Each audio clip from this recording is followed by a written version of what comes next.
In this video, we are going to learn digestive system. Study of digestive system is known as gastroenterology. Basically digestive system हमारा ऐसा system जो हमारी body के अंदर digestion के अंदर हेल्प कर रहा है। मतलब हमारी फूड की जब डाइजेशन होती है उसके अंदर कौन कौन से ऑर्गन्स मिलके काम करते हैं और वो मिलके बना देते हैं हमारा डाइजेस्टिव सिस्टम। उसके अंदर मेनली हमारे स्टमक, हमारे इंटेस्टाइन आती है। अब जो गैस्ट्रोएंटेरोलॉजी, इसको इसी बेसिस पे कहा जाता है। गैस्ट्रो का वर्ड जहां भी आता है उसका मतलब होता है रिलेटेड टू स्टमक, और एंटीरो का वर्ड जहां भी आता है उसका मतलब होता है रिलेटेड टू इंटेस्टाइन्स। तो जब हम डाइजेस्टिव सिस्टम को पढ़ेंगे तो हम स्टमक, इंटेस्टाइन्स के बारे में पढ़ेंगे, और लॉजी का मतलब तो आपको पता ही होगा स्टडी। तो gastroenterology is the study of digestive system. अब हम देख लेते हैं कि डाइजेस्टिव सिस्टम के अंदर हमारे पास से कौन कौन से ऑर्गन्स आते हैं। हमारा डाइजेस्टिव सिस्टम कंप्राइज होता है, सबसे पहला पार्ट आता है हमारा माउथ के बाद आता है हमारा लेरिंग्स, फिर आता है हमारा एसोफेगस, देन हमारा stomach, small intestine, large intestine और at the end anus. Basically कहा जाता है जो हमारा डाइजेस्टिव सिस्टम है ट्यूब तरह होता है जो माउथ से स्टार्ट होकर एनस पे एंड हो जाती है। यानी कि हमारे डाइजेस्टिव सिस्टम एक ट्यूब लाइक होता है। अब वो ट्यूब लाइक किस तरह से होता है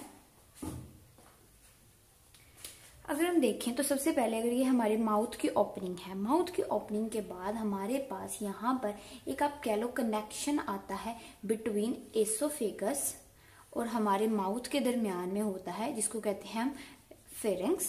ठीक है, पहले माउथ की ओपनिंग होती है, फिर उसके बाद एक फेरिंग्स होता है, उसके बाद हमारा ट्रेकिया जिसको सांस की नाली भी कहते हैं, फिर इसी के अंदर ही हमारा पड़ा होता है स्टमक।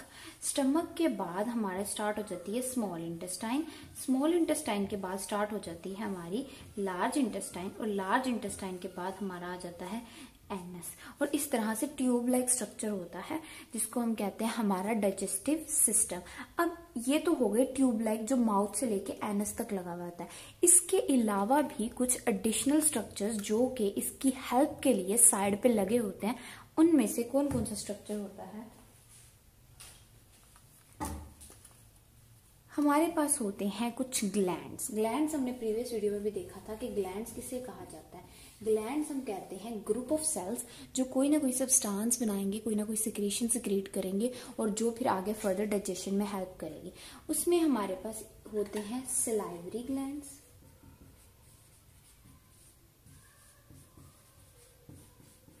सलाइवरी ग्लैंड्स, ऐसे ग्लैंड जो सलाइवा सिक्रीट करेंगे। ये मेनली होते हैं हमारे माउथ के रीजन में, वहां पर ये सलाइवा सिक्रीट करते हैं और हमारे डाइजेशन के अंदर जो है हमें हेल्प आउट कर रहे होते हैं। सलाइवरी ग्लैंड के अंदर बहुत से एंजाइम्स होते हैं जो फर्दर एक्ट करते हैं। इसके अलावा हमारे पास होते हैं हमारा पेंक्रियाज होता है।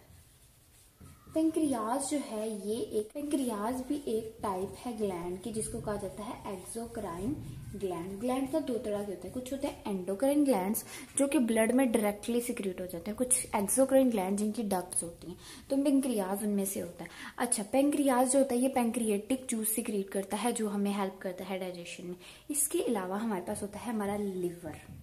हमारा लिवर भी एक सिक्रीशन बना रहा होता है बाइल, जो कि स्टोर हुई होती है गॉल ब्लैडर के अंदर, और जब जरूरत होती है तो वो बाइल डक्ट के जरिए से हमारी डाइजेस्टिव सिस्टम में आकर हमें हेल्प आउट करती है डाइजेशन में। इसके अलावा हमारे पास कुछ स्पेशल ग्लैंड्स और भी होते हैं जो कि होते हैं गैस्ट्रिक एंड इंटेस्टाइनल ग्लैंड।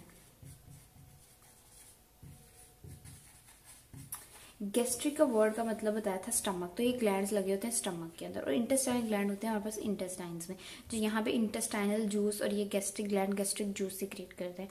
तो इस तरह से जनरली हमारा जो है ना वो डाइजेस्टिव सिस्टम बनता है। अब हम देखते हैं कि इनके फंक्शंस क्या है।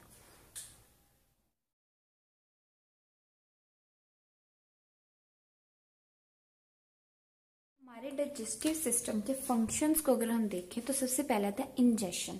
हमारा जो माउथ था वो वहां से हम क्या करते हैं फूड को इनटेक करते हैं। तो इंजेशन का मतलब होता है इनटेक करना, और हम हमारे माउथ की यानी कि हमारी ओरल कैविटी के थ्रू हम खाने को इंजेस्ट कर रहे हैं। इंजेस्ट करने के बाद हम करते हैं मैस्टिकेशन। मैस्टिकेशन का मतलब होता है च्यूइंग।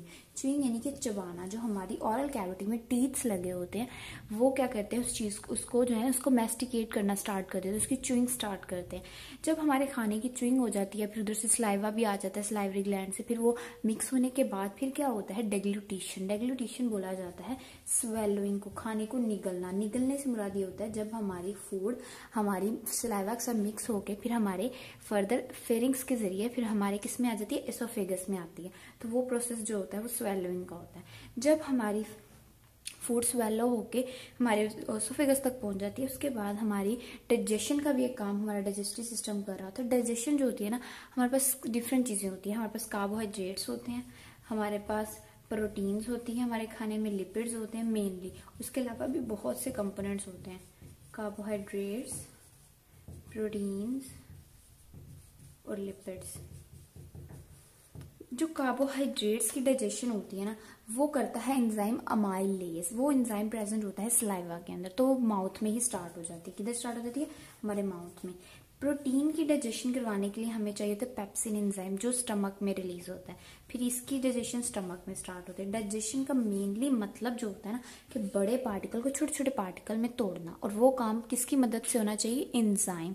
जब किसी फूड पार्टिकल पे एंजाइम एक्ट करके उसके बड़े पार्टिकल को छोटे पार्टिकल में कन्वर्ट करेगा, दैट इज डाइजेशन। लिपिड्स की डाइजेशन मेनली हमारी इंटेस्टाइन के अंदर स्टार्ट हो जाती है, स्मॉल इंटेस्टाइन के अंदर। स्मॉल इंटेस्टाइन तक हमारी जो है ना फिर सारी डाइजेशन जो होती है वो कंप्लीट हो जाती है। अब जब डाइजेशन भी हो गई, ठीक हो गया, अब उसके बाद नेक्स्ट स्टेप आता है एब्जॉर्प्शन का। एब्जॉर्प्शन का मतलब होता है हमारी बॉडी के अंदर हमने फूड की ब्रेकडाउन करके जो पार्टिकल हमें मिले हैं, अब छोटे छोटे यूनिट्स में आ गई है ना चीज़ें, अब जिस चीज़ की तो हमारी बॉडी को ज़रूरत होती है वो एब्जॉर्ब होकर हमारे ब्लड में शामिल हो जाती है। अब जिन चीज़ों की ज़रूरत नहीं होती फिर वो एनएस के थ्रू बॉडी से बाहर निकल जाती है।